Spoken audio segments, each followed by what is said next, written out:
Je suis ravi de vous dire bonjour à tous. Nous sommes arrivés au moment où nous allons pouvoir avancer dans l'enseignement, c'est-à-dire avec la parole du Père Yava et de Yahushua.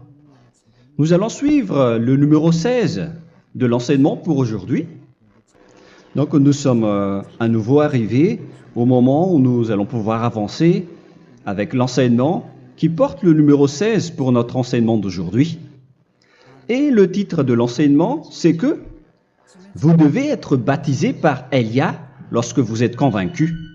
Et je vais continuer pour que vous soyez sauvés, pour que vous ne péchez plus. Justement, donc, vous devez être baptisé. Mais pourquoi devez-vous être baptisé? Pour quelle raison? Lorsque vous êtes vraiment convaincu, excusez-moi, la loi dit que il faut faire de toutes les nations des disciples et les baptiser après. Nous allons lire cette parole d'abord, qu'il faut faire de toutes les nations des disciples et les baptiser après, selon le livre de... Qui déjà? Marc. Attendez d'abord. Non, c'est Matthieu 28.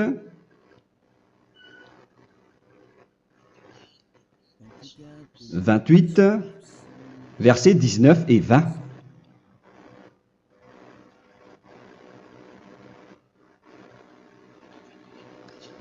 Matthieu 28, 19, 20.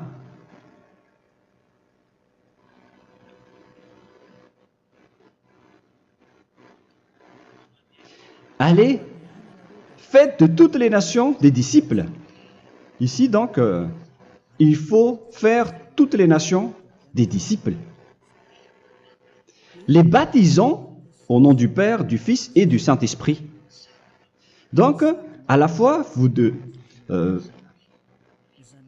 il faut les enseigner à observer tout ce que je vous ai prescrit. Donc, en enseignant une personne, c'est comme ce que Elia fait en ce moment. Après, donc, il faut baptiser cette personne qui est convaincue par l'enseignement. Donc, on ne doit pas baptiser une personne qui n'a jamais entendu cet enseignement. Voilà la première loi. Ce n'est pas logique de baptiser une personne qui ne connaisse rien de l'enseignement. Et après le baptême, l'enseignement continue encore, comme ce que Elia fait en ce moment. Il enseigne toujours, même les personnes baptisées. Donc, on continue toujours à enseigner. Mais le baptême est donc une loi, tout d'abord. Donc, une fois convaincu, vous devez être baptisé. Moi, je ne vais plus parler du sujet d'enseignement que vous connaissez déjà, parce que vous êtes déjà convaincu. Donc, si vous voulez être nettoyé, lavé de vos péchés, pour que vous ne péchez plus dans ce saint royaume où il y a Elia, alors vous devez être baptisé, car c'est une loi selon l'Acte des Apôtres 22:16. Pourquoi tardes-tu? Lève-toi, appelle son nom et sois baptisé. C'est dans Actes des Apôtres, chapitre 22, verset 16. Actes des Apôtres 22:16. Nous allons lire ensemble cette parole. Et maintenant, que tardes-tu? Lève-toi, sois baptisé et lavé de tes péchés en invoquant le nom de Dieu. Donc, une fois qu'une personne est convaincue de cet enseignement, comme vous qui m'écoutez en ce moment, la loi pour vous, c'est que vous devez invoquer son nom. C'est-à-dire que le nom est important pour répondre aux personnes qui disent que ce n'est pas le cas, en disant que si vous croyez, c'est suffisant. Sachez que c'est un enseignement du diable pour ceux qui disent cela. Au contraire, il faut invoquer son nom, car c'est celui qui invoque le nom de Yahva qui sera sauvé. On vous a déjà enseigné cela. Donc, il faut que vous vous levez, il faut invoquer son nom. Il ne faut plus attendre. Vous ne devez plus attendre ni hésiter. La loi vous dit, levez-vous. On vous dit aujourd'hui, on vous ordonne aujourd'hui de vous lever. N'hésitez plus.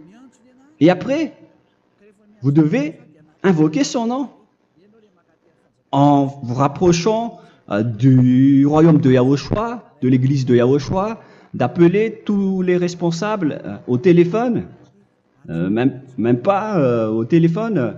Il faut directement assister à l'assemblée de Yahushua dans cet endroit, car il faut que tu te lèves et sois baptisé en invoquant son nom. Et c'est ici, à l'église de Yahushua, que vous devez invoquer son nom. Alors, c'est une loi, vous ne devez plus rester dans votre maison et il faut nous rejoindre maintenant. Soyez baptisés en Yahushua et non pas en Jésus, car les baptêmes que vous avez faits auparavant n'est pas le baptême en Yahushua. Donc, votre baptême n'est pas valable, n'existe pas du tout. Et votre baptême, au contraire, il est pire. Lorsque vous l'avez fait avec des autres dieux comme Jésus, car vous allez le revêtir jusqu'à votre mort. Car selon Galates 3, 27, vous revêtez le Dieu à qui vous êtes baptisé. Comme par exemple, si vous êtes baptisé en Yahushua, vous revêtez en Yahushua. Mais les fidèles de Jésus, ils revêtent Jésus. Alors que vous voyez bien que ce Dieu, c'est un faux Dieu qui n'ôte pas les péchés, qui vous jette en enfer et qui n'existe même pas. Parce que si jamais il existait, vous devez aussi être ôté de vos péchés. Mais ce n'est pas le cas. Vous revêtez un faux Dieu, un envoyé du diable. Pourquoi? Car tous ceux qui sont pécheurs viennent du diable. Nous allons donc lire la parole de Dieu à ce sujet dans Galates 3, 27 pour vous dire que c'est un faux baptême que vous avez fait. Donc si vous avez été baptisé en lui, alors vous allez être avec le diable jusqu'à la fin. C'est ce qui est pire avec votre baptême qu'il faut enlever et supprimer rapidement, car vous êtes avec le diable. Les pécheurs viennent du diable et ce faux Dieu, il vous rend toujours pécheur jusqu'à maintenant. Il vous encourage de rester pécheur non méritant. Ça vient d'où? Ça vient de qui? Ce faux Dieu-là, à ce sujet, ils viennent du diable, car les pécheurs viennent du diable. Ce faux Dieu qui n'existe même pas, ce n'est qu'un collaborateur du diable. C'est dans Galates 3, 27. Je vous donne la parole en vous disant qu'il faut fuir rapidement de cet endroit qui ne vous convient pas. Le dernier baptême, ce sera pour le 8 mars 2026 à Madagascar. Et après, il n'y aura plus de baptême ici. Galates 3, 27. Vous tous qui avez été baptisés en Yahushua, par exemple, alors vous avez revêtu Yahushua. Voilà la parole. Donc, si vous avez été baptisés en Jésus, alors vous revêtez Jésus. Comme avec votre dernier baptême, vous allez toujours revêtir celui-là. Et ce vêtement ne sera jamais ôté tant que vous ne vous rapprochez pas de Élia. C'est lui uniquement qui peut vous enlever de ce baptême, de ce Jésus qui vous rend pécheur. Un collaborateur du diable et qui vient du diable. C'est dans 1 Jean, pour vous dire, est-ce que vous pouvez toujours rester dans votre ancien baptême après tout ce schéma? 1 Jean, chapitre 3, verset 8. 1 Jean 3, 8. C'est où déjà? Celui qui pêche est du diable, car le diable pêche dès le commencement. Vous voyez? Et voilà ce qui est pire. C'est votre Dieu même qui vous rend pécheur et qui vous dit que vous devez être pécheur. C'est lui-même, à ce sujet-là, qui vient du diable. C'est vraiment pire ce schéma, car il s'agit d'un envoyé du diable qui vient du diable. Un envoyé du diable. C'est-à-dire que ce schéma vient du diable. La parole est directe et droite. S'il n'est pas du diable, il vous aurait déjà dû il vous aurait déjà ôté de vos péchés. Mais ce sont les diables qui rendent pécheurs les gens, car ce sont les chefs du péché, les diables. La parole est claire ici. Celui qui pêche est du diable. le fils du diable est du diable. Le fils de Dieu est un Dieu. Le fils de l'homme est un homme. Et celui qui vient du diable est du diable comme lui. Lui, il vous a rendu pécheur pendant plus de 2000 ans. Il vous a jeté en enfer. C'est pourquoi on vous dit de quitter cet endroit et ce Jésus qui sera toujours collé à vous, à votre corps, qui est enterré dans votre peau. Vous ne serez jamais débarrassé de lui tant que vous ne vous rapprochez pas de Élia pour être baptisé en Yahushua, pour que ce sale vêtement venant du diable soit ôté de vous et qu'après vous allez être revêtu d'un nouveau vêtement qui est merveilleux, qui est Yahushua. Alors choisissez votre vêtement. Vous allez toujours être Jésus qui est déjà collé à vous, et une fois mort, vous irez en enfer, car il est déjà collé à vous. Soit vous l'enlevez directement à travers le baptême avec Élia. Le rendez-vous, c'est pour le 8 mars 2026. Vous allez être baptisé par Élia pour l'enlever, car ça n'existe pas du tout. C'est une tromperie pour vous. Ce n'est même pas un baptême.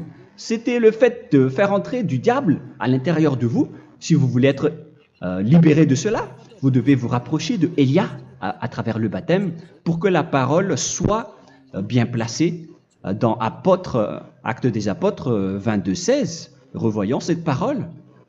Actes des Apôtres 22, quel verset déjà? 22:16. Voilà. Et maintenant, que tardes-tu? Lève-toi. Voilà l'ordre pour vous. Lève-toi, ne tarde plus. En invoquant son nom. C'est un ordre. Invoque son nom. Et sois baptisé et lavé de tes péchés. Car celui qui t'a rendu pécheur, c'est Jésus ou Jesus.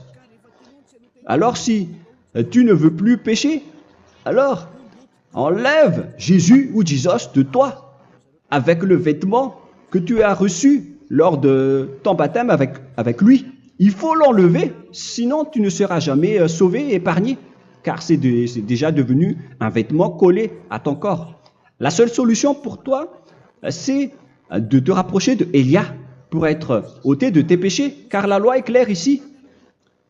Tu vas être lavé de tes péchés. Et c'est ici, dans cet endroit où il y a Élia, qu'il y a l'ôtement du péché.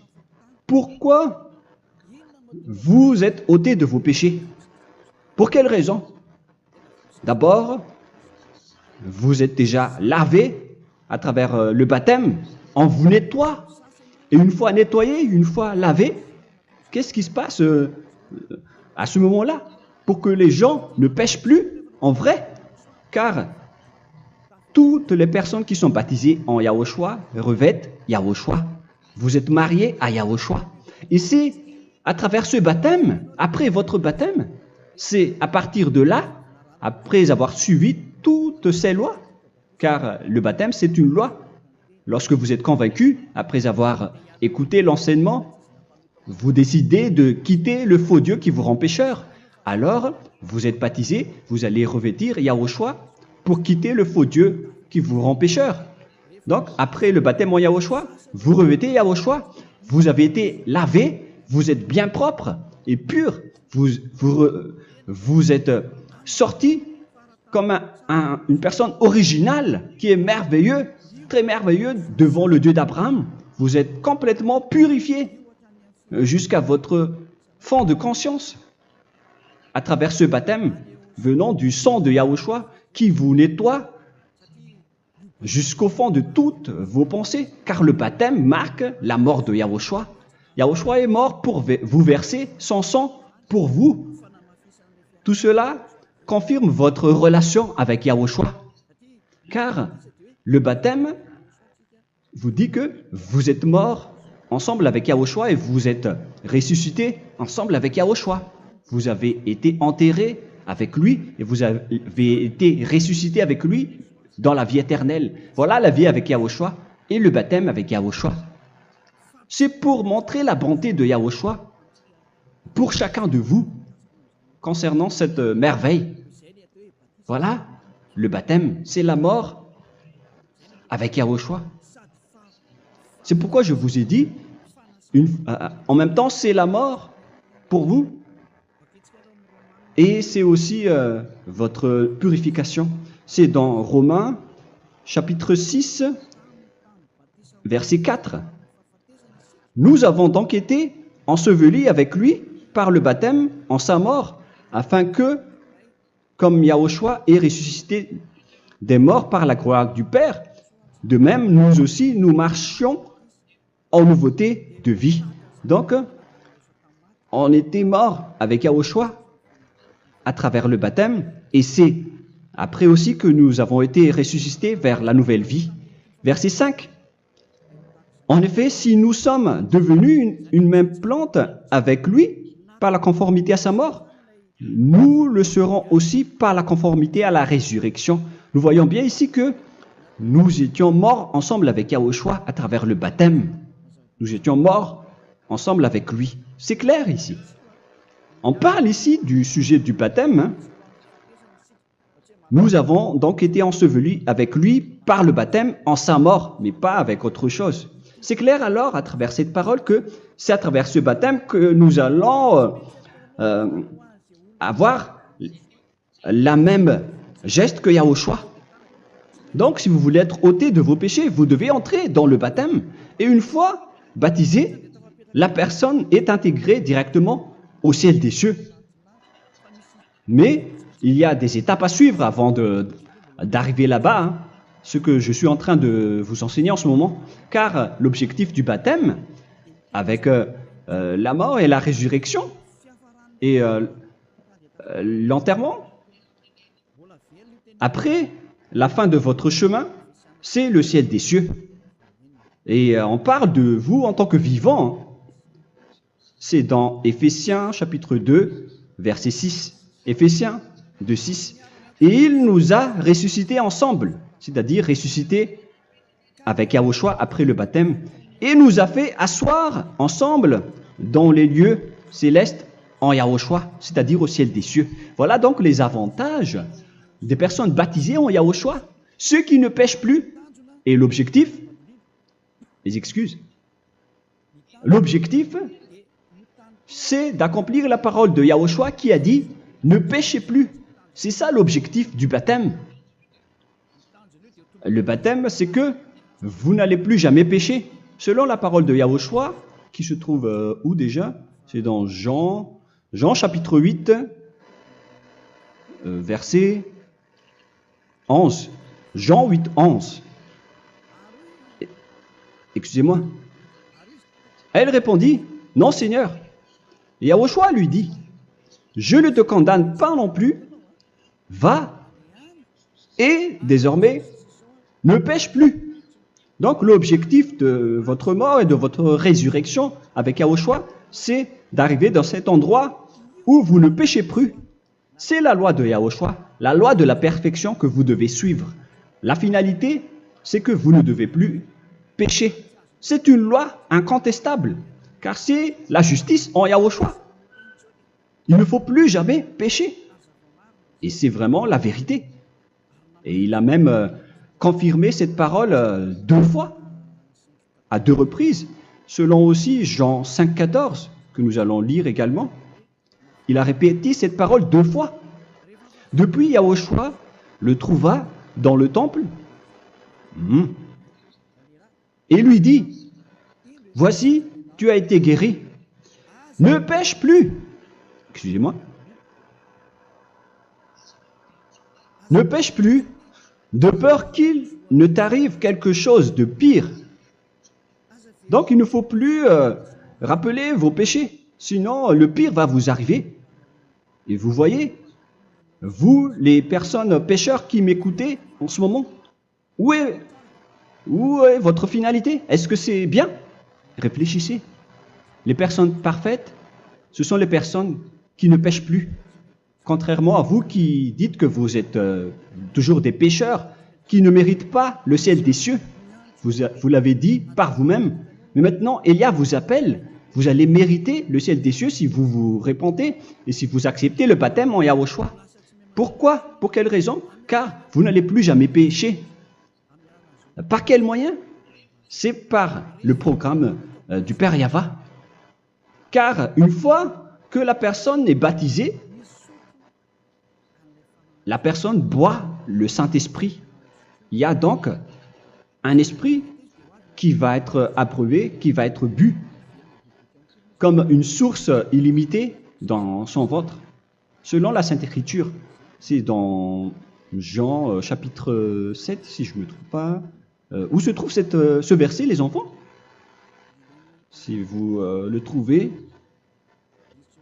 la parole qui parle de la source qui est illimitée, c'est dans Jean 7, 37 que nous allons lire ensemble. Le dernier jour, le grand jour de la fête, Yahushua, se tenant debout, s'écria, « Si quelqu'un a soif, qu'il vienne à moi et qu'il boive. » Verset 28. « Celui qui croit en moi, des fleuves d'eau vive couleront de son sein, selon, comme dit l'Écriture. » Il y aura donc de l'eau vive qui couleront dans son ventre. Verset 39. Il dit cela de l'Esprit qui devait recevoir ceux qui croyaient en lui, car l'Esprit n'était pas encore, parce que Yahushua n'avait pas encore été glorifié. On reçoit donc un Esprit venant de Yahushua pour ceux qui le croient et qui sont baptisés. Et on le reçoit vraiment lors du baptême. C'est dans le livre de 1 Corinthiens que nous allons lire, dans le chapitre 12. Quel verset déjà? On doit chercher un peu. 12 et 13. 1 Corinthiens, chapitre 12, versets 12 et 13. Car comme le corps est un et a plusieurs membres, et comme tous les membres du corps, malgré le nombre, ne forment qu'un seul corps, ainsi en est-il Yahushua. Nous avons tous en effet été baptisés dans un seul esprit, pour former un seul corps, soit juif, soit grec, soit esclave, soit libre. Et nous avons tous été abreuvés d'un seul esprit. C'est dans le baptême, donc, qu'on reçoit l'esprit unique, un seul esprit. Donc, si vous êtes baptisé en Yahushua, vous abreuvez l'esprit venant de Elia, venant de Yahushua. Vous abreuvez un seul esprit venant de moi, un esprit non pécheur et qui vous rend non pécheur. Donc, tout le monde boit un seul esprit selon la Sainte Écriture. Nous vous avons tous en effet été baptisés dans un seul esprit. Vous recevez donc ce seul esprit à travers le baptême. Et qu'est-ce qui se passe après? Le Saint-Esprit va vous guider désormais. Vous le recevez lors du baptême et celui qui va vous guider pour que vous ne péchez plus. C'est dans Jean, quel chapitre déjà? Je ne me souviens plus. C'est dans le chapitre 14, peut-être. 14, 23.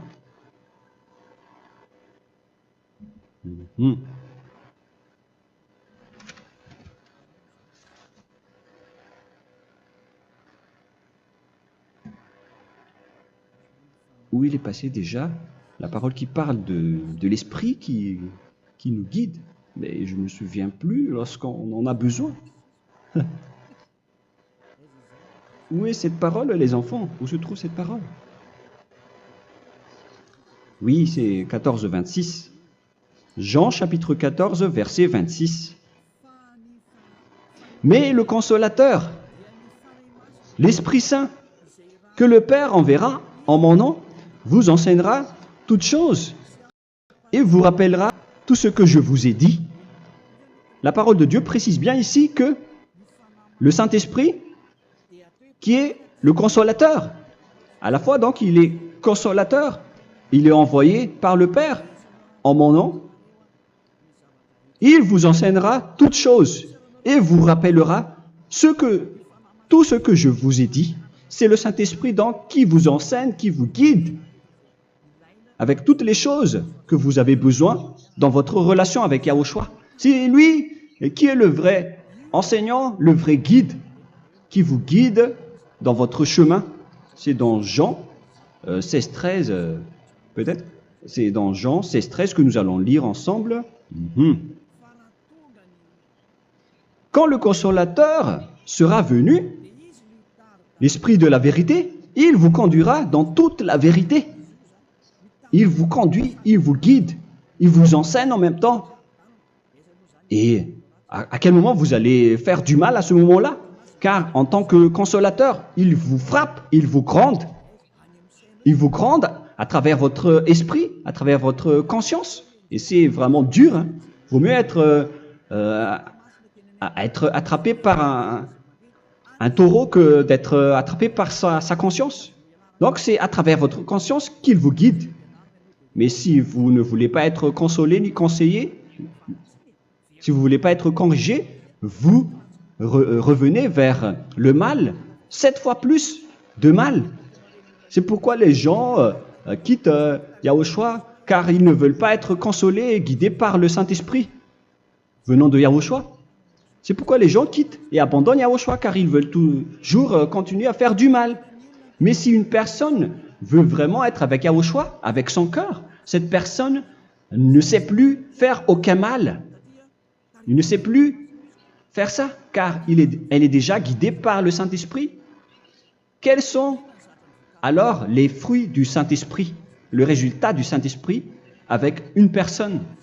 Mais le Saint-Esprit existe bien, ainsi que ses résultats. Voilà. Nous allons voir d'ailleurs les fruits du Saint-Esprit. C'est dans quel verset, les enfants? Je ne me souviens pas non plus. Je vais également donc la rechercher. Nous allons voir un peu les fruits du Saint-Esprit que je vais rechercher rapidement et chercher un peu. Celui ou celle qui le voit en premier, vous me le dites directement la réponse.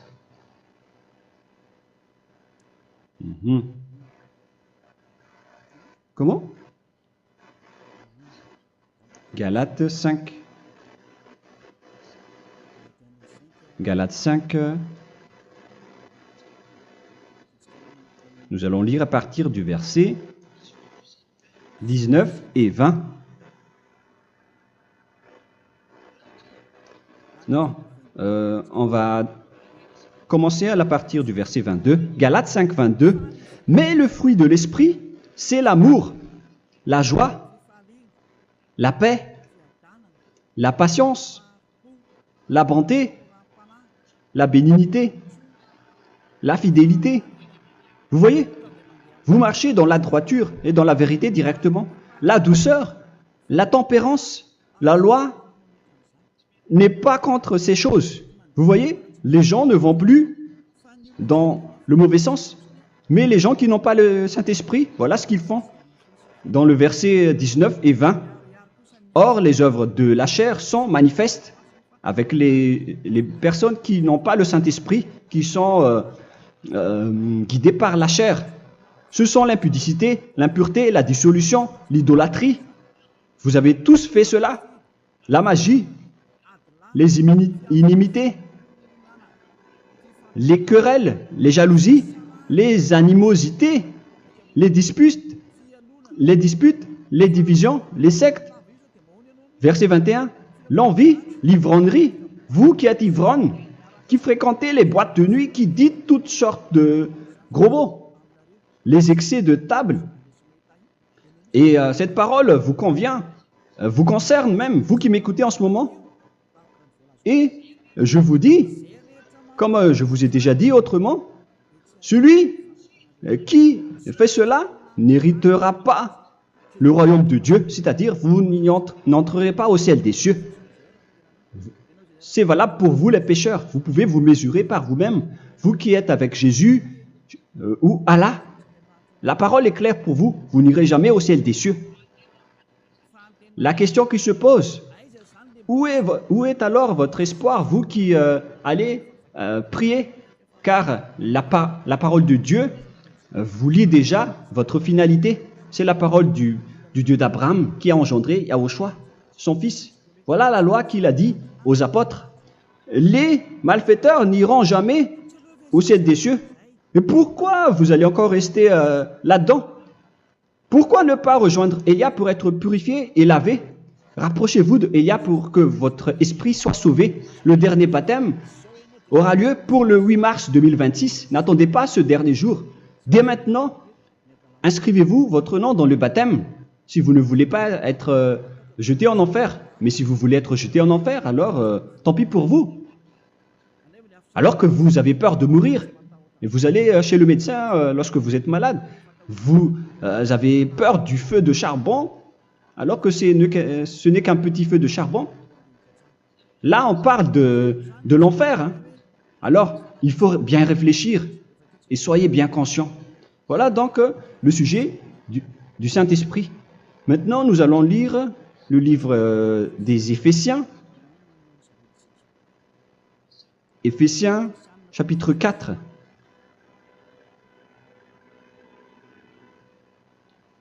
À partir de quel verset?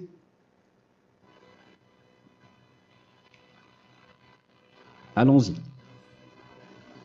Je dois relire un peu car il y a plusieurs paroles ici.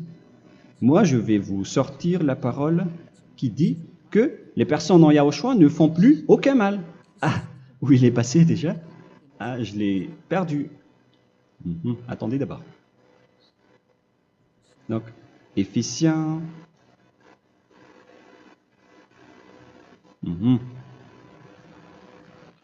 C'est dans le chapitre 5, on dirait. Et nous allons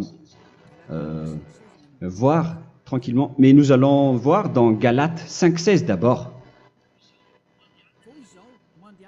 Je dis donc, marchez selon l'esprit et vous n'accomplirez plus les désirs de la chair. C'est-à-dire donc que vous devez être baptisé, car sans le baptême, vous n'aurez jamais le Saint-Esprit. Verset 17. Car la chair a des désirs contraires à ceux de l'esprit, et l'esprit en a des contraires à ceux de la chair. Ils sont opposés entre eux, afin que vous ne fassiez point ce que vous voudriez. L'esprit et la chair s'opposent toujours. Alors il faut suivre l'esprit maintenant pour aller au ciel des cieux. Et voilà donc la suite de la parole. Éphésiens 4:21. Si du moins vous l'avez entendu, et si vous, conformément à la vérité qui en est en Yahushua, c'est en lui que vous avez été instruits à vous dépouiller, eu égard à votre passé, du vieil homme qui se corrompt par les convoitises trompeuses, à être renouvelé dans l'esprit. Donc l'esprit travaille et va dans votre conscience et dans votre intelligence et à revêtir l'homme nouveau créé selon Dieu dans une justice et une sainteté qui produit la vérité. Le Saint-Esprit donc vous rend droit pour que vous ne soyez pas dans le mauvais chemin et il vous guide dans la justice et dans la vérité. Voilà directement pour les personnes en Yahushua. Et c'est quoi la suite? C'est pourquoi renoncer au mensonge. Il ne faut plus mentir. Même dans les 10 commandements, ils ont dit ne mentez pas. Mais c'est juste une parole. Mais les gens, lorsqu'ils sont pressés, ils font des mensonges. Mais pour les gens en Yahushua, ils renoncent directement au mensonge. Et que chacun de vous parle selon la vérité à son prochain. Car nous sommes des membres. Nous sommes membres les uns des autres.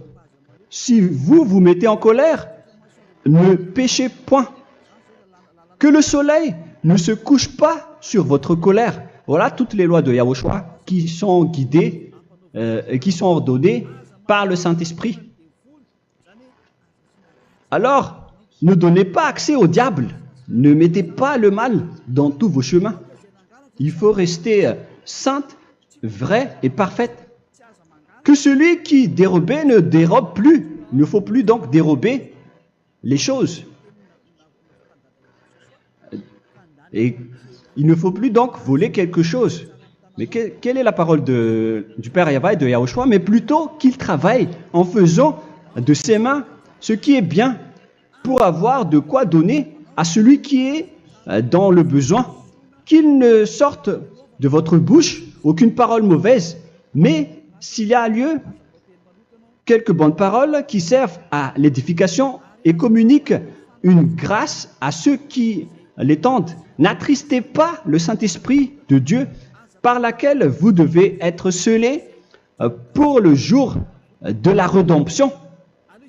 Il faut toujours laisser le Saint-Esprit vous guider, ne l'attristez pas, sinon vous n'allez pas avoir la selle. À la fin des temps, à l'époque de Gog, on va vous donner le Saint-Esprit pour que vous soyez scellés. Donc c'est maintenant que vous devez déjà rendre content Yahushua. Ne laissez pas de mauvaises traces dans votre chemin et ramenez l'amour de Yahushua vers chacun de vous pour que vous soyez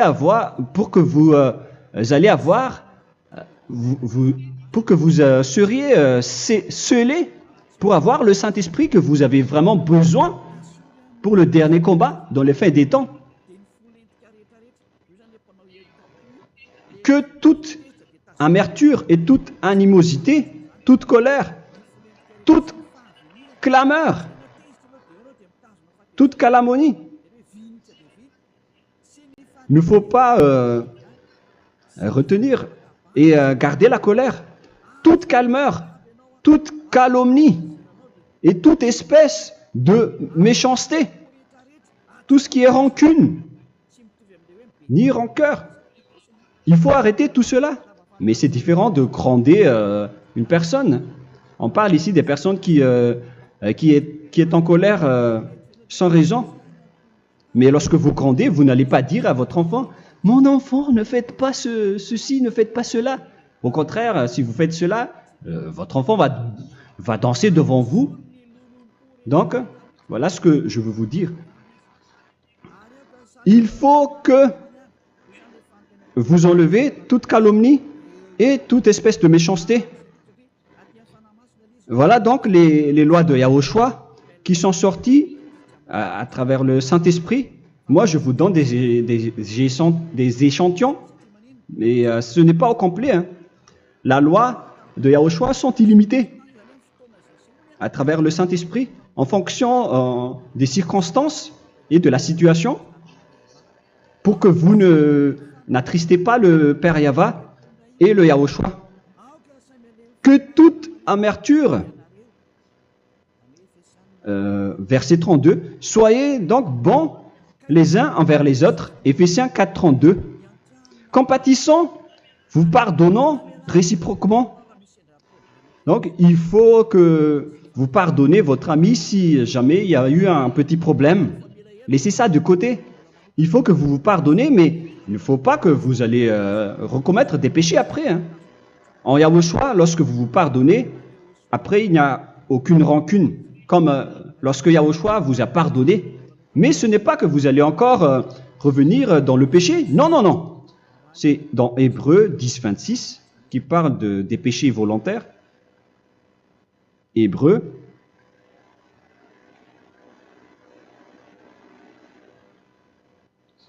Hébreux chapitre 10. C'est bien ça, hein? Pour ceux qui s'en souviennent. Voilà, versets 26 et 27. Hébreux 10, 26, 27. Car si nous péchons volontairement, après avoir reçu la connaissance de la vérité, c'est-à-dire une personne baptisée en Yahushua, qui a été sanctifiée, rendue sainte, il ne reste plus de sacrifice pour les péchés, mais une attente terrible du jugement et l'ardeur du feu qui dévorera les rebelles. Donc, vous qui parlez que vous devez toujours commettre des péchés, voilà ce qui vous attend, parce que vous péchez volontairement. Donc, si vous péchez volontairement, alors une attente terrible du jugement et l'ardeur d'un feu va vous dévorer. Vous allez affronter la colère et le jugement avec une ardeur de colère d'un feu qui va vous dévorer. En tant que rebelle, on va vous détruire vous les ennemis, vous qui péchez volontairement. Est-ce que vous n'êtes pas encore conscient après cette parole? Vaut mieux être baptisé en Yahushua avec Elia, et après vous n'allez plus jamais pécher. Alors à vous de réfléchir, car on vous a trompé auparavant jusqu'à maintenant. On va revenir à la parole de tout à l'heure. Donc que chacun pardonne son ami et pardonnez-vous comme ce que Yahushua vous a pardonné.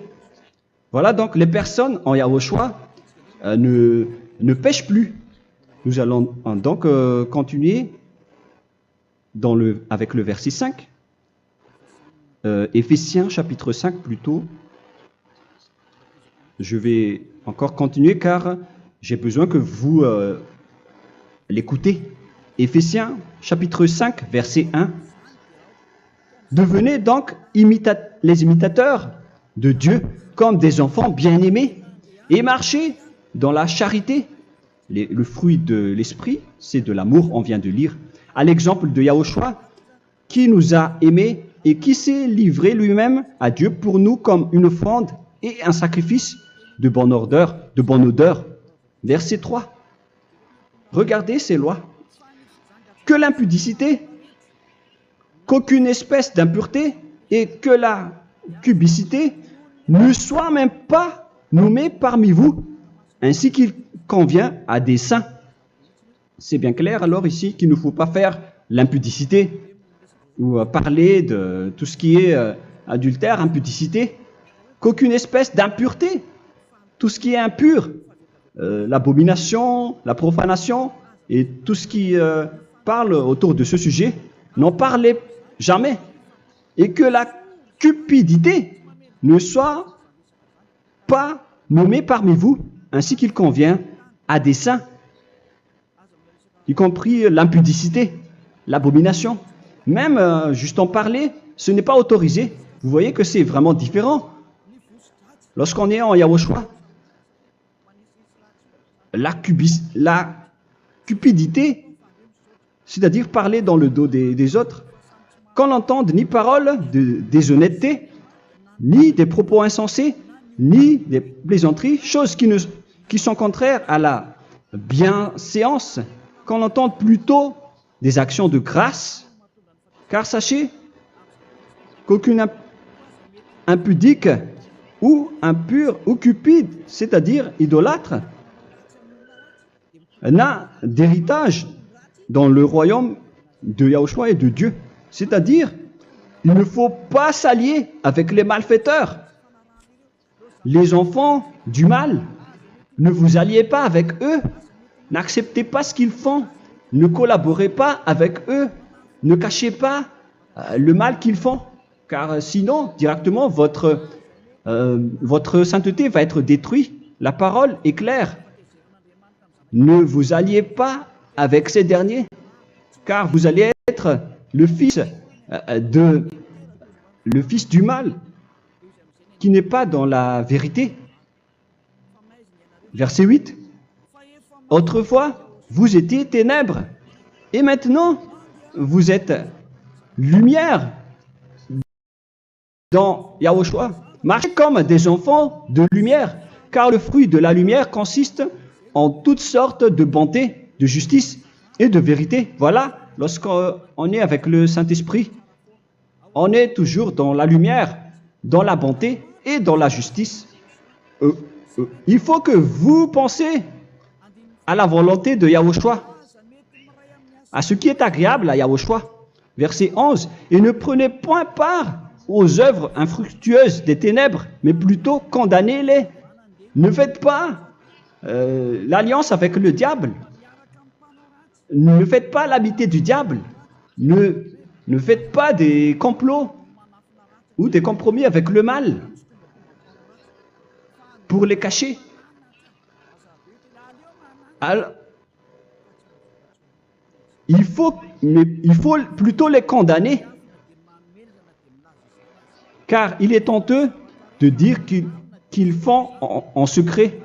Mais tout ce qui est condamné est manifesté par la lumière, car tout ce qui est manifesté est lumière. C'est pourquoi il y a la comparaison dans le Nouveau Testament pour dire il faut que vous réveillez de votre sommeil pour que Yahushua vous illumine. Verset 14. C'est pour cela qu'il est dit réveille-toi, toi qui dors, relève-toi d'entre les morts. Prenez donc garde de vous conduire avec circonspection. Si vous suivez donc le Saint-Esprit, vous ne faites plus aucun mal. Alors, il faut en profiter de faire du bien. Ne faites plus le fou. Et connaissez la volonté de Yahushua. Ne vous envrez pas de vin. Ce n'est plus bien de faire cela. C'est de la débauche. Soyez au contraire l'empris de l'esprit. Entraînez-vous par des psaumes et des hymnes et par des cantiques spirituels, chantant et célébrant tout votre cœur les louanges de Yahushua. Rendez continuellement grâce à toutes choses à Dieu Père au nom de notre Seigneur Yahushua. Voilà, c'est suffisant. Je viens de vous donner les lois de la Nouvelle Alliance qui n'est pas du tout associée aux 10 commandements. Ça n'a rien à voir avec les 10 commandements. Si vous avez bien écouté, j'ai dit des choses complètement différentes qui ne se trouvent pas dans les 10 commandements. Notamment le baptême, ça n'existe pas là-bas. Et donc, c'est après le baptême que vous allez abreuver le Saint-Esprit et après vous n'allez plus faire aucun mal. Nous remercions infiniment Yahushua à travers cette parole. Je suis sûr que vous êtes contents pour aller dans cet endroit où personne ne pêche plus. Alors approchez-vous de Élia, qui est l'envoyé du Père Yahva et de Yahushua. Une fois que vous suivez Élia, vous n'allez plus jamais pécher, car vous allez être avec Yahushua. C'est seulement dans ce saint royaume où il y a Ziadia Élia qu'il y a des personnes qui ne pêchent plus sur cette planète Terre. Mais les autres ne sont que des pécheurs et il y a même des voleurs et des imposteurs. Je vous souhaite le meilleur pour que vous allez inscrire votre nom dans le baptême. Inscrivez votre nom car le temps presse, le moment est proche. Il ne reste plus que environ 170 jours.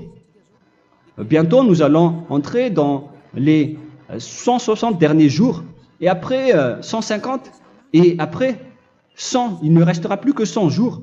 Alors, faites le maximum d'efforts. N'attendez pas le dernier moment pour inscrire votre nom. Parce que si vous mourrez avant, qu'est-ce qui va vous arriver? Vous ne savez rien de ce qui va vous arriver avec votre esprit. C'est le diable qui vous encourage à faire du mal. Il ne veut pas que votre esprit soit sauvé, mais moi je vous dis, sauvez votre âme, n'acceptez plus. Suivez Yahushua à travers Élia qu'il a envoyé parmi vous. On m'a envoyé pour vous sauver. Alors, rapprochez-vous de lui maintenant. N'ayez plus peur de personne. Sauvez votre esprit, car les humains sont comme vous. Ils ne vous sauvent pas, ils ne peuvent pas vous sauver. Mais sachez que votre esprit va être jugé. Et sachez aussi que vous ne pouvez pas vous battre avec le Dieu d'Abraham. Alors sauvez votre esprit, rapprochez-vous de Élia, nous irons en Yahushua, car c'est à travers moi que vous pouvez l'approcher. Prions ensemble. Merci infiniment, Père Yahva, pour toutes ces paroles. C'est vraiment du salut, de la miséricorde et de la vie éternelle. Faites en sorte que les gens connaissent cette vraie parole que je suis en train de leur donner, car c'est de l'amour et c'est du salut pour eux. Sauve-les, Père Yahva, pour qu'ils soient conscients de la vérité. Ce qu'ils ont fait auparavant ne sont pas du tout vrais. Voilà le vrai salut pour eux. Père Yahva, tu es le Dieu de toutes les choses. Tu es le Dieu du ciel des cieux. Tu es le Dieu de Yahushua. Tu es le Dieu de Ziadia Élia. Ouvre la conscience des gens pour qu'ils écoutent cette vérité, pour que chacun court pour prendre une décision et pour qu'ils n'attendent plus personne pour se rapprocher de toi, Père Yahweh et Yahushua. Donne la force à chacun pour qu'ils te cherchent. Sauve les gens, Père Yahweh, pour qu'ils échappent à la destruction de leur chemin et de leur esprit, pour qu'ils écoutent la parole de Élia venant de toi, Père Yahweh, et de toi aussi, Yahushua. Sauve les gens, et je suis confiant que tu vas vraiment sauver les gens pour que tu ouvres tes portes pour terminer cette période de salut. Merci, Père Yahweh. Gloire éternelle à toi. Je demande tout ça aux Malagasy et au reste du monde. Pour les Malagasy, il reste encore quelques mois qui n'est plus beaucoup pour eux, mais pour les autres nations, ils n'ont pas aussi beaucoup de temps pour se rapprocher de toi, mais il en reste encore un peu pour eux. Gloire à toi, Père Yahweh, et au nom de toi, Yahushua, je fais toutes ces paroles. Alléluia, Amen. Voilà donc pour notre enseignement d'aujourd'hui. Que Yahushua vous bénisse et à la prochaine. Au revoir.